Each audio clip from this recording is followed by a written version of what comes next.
Что должны видеть друг в друге молодые люди, вступающие в брак, для того, чтобы потом случилось вот это везение? Оказалось, что люди смотрят, дышат, думают одинаково.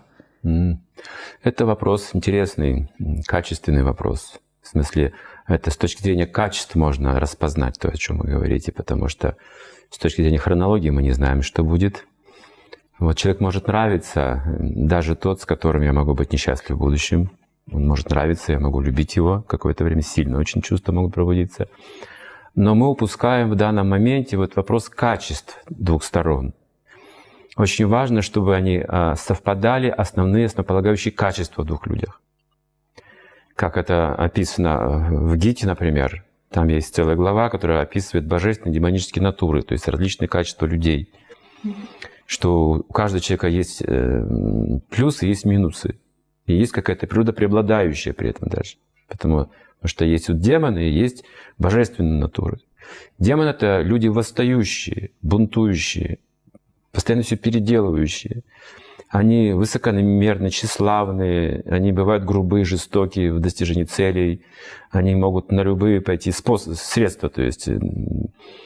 А божественная натура, они другие, они скромнее, они не вступают в какие-то вот схватки, не пытаются силой что-то доказать, у них более внутренние ценности, вот это разные типы людей. И не рекомендуется их сочетать вместе. В близких отношениях не сочетаются. Я думала, наоборот, они уравновесят друг друга. Они будут сражаться всю жизнь.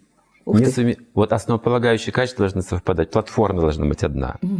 А вот на этой платформе уже могут они дополнять друг друга, как бы, вот уже на платформе. Но если платформы разные, представьте, фундаменты разные, два отдельных дома получается, на которых строится разная жизнь. Они живут вместе, но каждый строит свою жизнь, и потом это выясняется. Через 5 лет выясняется, что у нас разные цели, разная жизнь вообще. А как же научить этому молодых людей? Вот как мне своей 23-летней дочери сказать: ты выбери человека с такой же божественной натурой, там, или, то есть как это преподавать, как это вообще сделать? Сначала выбор нужно сделать внутри себя каждому. Вот в этом ошибка еще. Потому что сейчас эти качества смешаны у людей. У всех есть и то, и другое вперемешку, в таком хаотичном состоянии. Вот, поэтому нужно сделать выбор, что же я выбираю как путь жизни. Демоническую природу свою развивать буду. Вот оно что. Или божественную буду развивать. Потому что так вот вместе долго не будет длиться. Дом господам не служит. Что-то должно одно выбрать, чтобы успешным быть. Знаете, когда человека раздирают от этих внутри противоречия, он не будет успешным. Он будет сомневающимся. Вот он верит в Бога и сомневается одновременно. Он не будет ни там успешный человек, понимаете? Дом господам не... Чему-то нужно отдать себя полностью. И вот это должен сделать выбор еще от молодого человека при помощи старших. Вот будет он демоничный путь выбирает, хорошо, если это выбор. Пусть себе найдет спутника жизни такого же. Во всяком случае, для семьи это благоприятно. Даже для демонов есть своя какая-то культура, нравственность, там, этика, это тоже можно развивать. Но это базовые различные вещи. Они не могут соприкасаться непосредственно демонические божественные натуры. Они должны на расстоянии находиться. И на расстоянии может быть мирно существовать. А в близких отношениях всегда будут конфликты. Жаль, что этого в школах не преподают.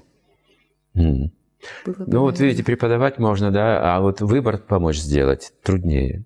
Потому что каждый считает, что он божественная натура. А нужно же показать, что такое божественная натура. А что такое божественная натура? Вот я учился в школе, вы тоже учились в школе, учился в других заведениях, я общался с людьми. До того, как встал на этот путь, вот именно осмысленный путь, я сейчас отдаю себе отчет, что за все те годы, вот 27 лет до того, как я встал на этот путь, я жил 27 лет, уже был как бы взрослым, самостоятельным семейным человеком. Я ни разу, меня не научили ни разу воспользоваться качеством смирения, терпения и почтения. Мне всегда говорили, человек звучит гордо, всегда имеет свое мнение, отстаивай свои позиции, борись за выживание. Мир таков. Если ты будешь вот такой тихоней, вот таким вот смиренным, покладистым, не пользуйся этими качествами никогда. Не нужно. Должен быть гордым, любить себя, уважать себя, отстаивать свое мнение. Если уметь постоять за себя нужно, вот человек человеку волк. Вот в такой борьбе за выживание, как теория эволюции Дарвина, воспитывали в аспекте выживания. борьбы за выживание меня вот выпустили в школу. Поэтому этими качествами божественными меня не учили пользоваться. Это была слабостью считалось. То есть какой ты мужчина вообще? Когда на встречах, посвященных семейной тематике, я говорю о терпении, смирении, служении, молодые девушки очень ярятся, очень сердятся. Часто такое бывает. Они говорят: я не служанка, я не хочу служить. Я не хочу терпеть. Почему я должна терпеть?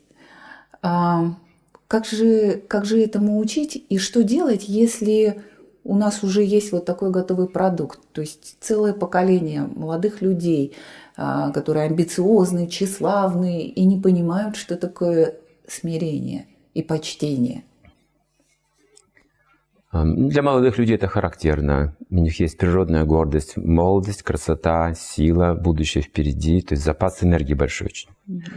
Это так же, как у человека большой запас денег, и он живет роскошно. Но потом же истощается запас. Начинаю задумываться. Денег-то меньше становится. И в конце концов как-то нужно вот уже разум применять. И к здоровью по-другому относиться, и к людям по-другому. Я столько отношений испортил. И то есть за 20 лет они начинают какой-то опыт, начинают понимать жизнь вообще. Чуть-чуть. Что вот я злоупотреблял вот этими вот своей красотой, своей молодостью, не знаю, чем-то еще. Вот в таких людей мы пускаем в жизнь. Чтобы жизнь их побила хорошо, понимаете? Потом либо больницы, либо там суды какие-то, либо отношения испорчены на всю жизнь, либо болезни приходят уже, все. И вот нужно говорить об этом, об этих как бы последствиях такого поведения. Да, вот трудно терпеть, потому что есть эго, любовь к себе. Но мы же говорим о любви к человеку прежде всего. Если вы любите человека, вы же будете терпеть. Вот вы родите ребенка, вот вы же будете его терпеть. Будете ему служить. Как вы без служения создадите отношения и какую-то любовь проявите без служения, если вы не слуга? В семье вы слуга. Больше никто. Но если вы думаете, что вы в семье главное лицо и господин, вы разрушитель семьи, вы демон. Вы демоничная личность.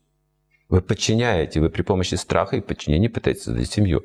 Это не семейные принципы. Принцип семьи всегда духовен. Семья – это духовное понятие. А в семье должен быть глава? Глава, ну, конечно, принимающий решения.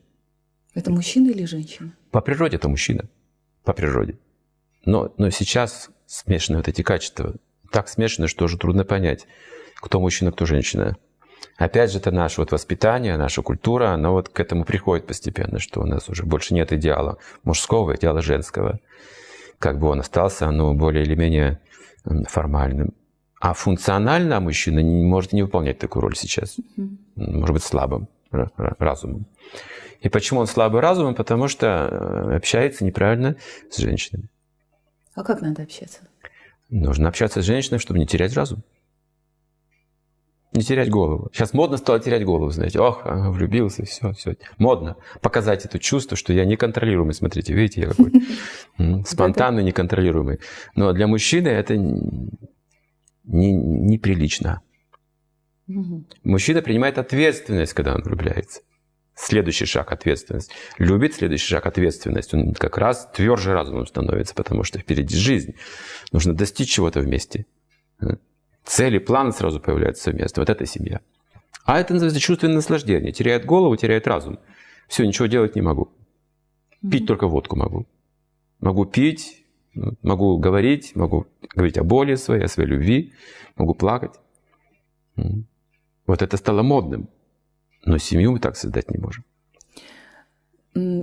За что в семье, согласно ведам, несет ответственность мужчина и за что несет ответственность женщина? Ну, мы приблизительно знаем, что там.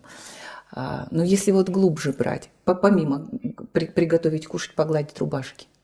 Женщина самый большой эксперт – это в отношениях в семье. Мужчина в этом плане намного глупее. Он управляемый в этом смысле. То есть, если вы видите, что мужчина вдохновлен, всегда собран, решителен, значит, хорошая жена. То есть, вот она эксперт, она знает, как поддерживать его в хорошем состоянии. Настроение, здоровье и прочие репутации. Это влияние жены. Если видите женщину умиротворенную, спокойную, нелюбопытную, значит, очень хороший муж. Нелюбопытную. Любопытство для женщины порок. Для девушки это хорошее достоинство, любопытство. Для женщины, замужней с детьми, это порок. Она не вмешивается ни в какие дела. Мгм. Она и так все знает. Она эксперт в отношениях. Ей не нужно вмешиваться, потому что к ней приходят сами. Она магнит отношений. Ей не нужно вмешиваться. Если куда-то вмешивается, она не эксперт в отношениях. Это не та женщина. Не ведическая женщина.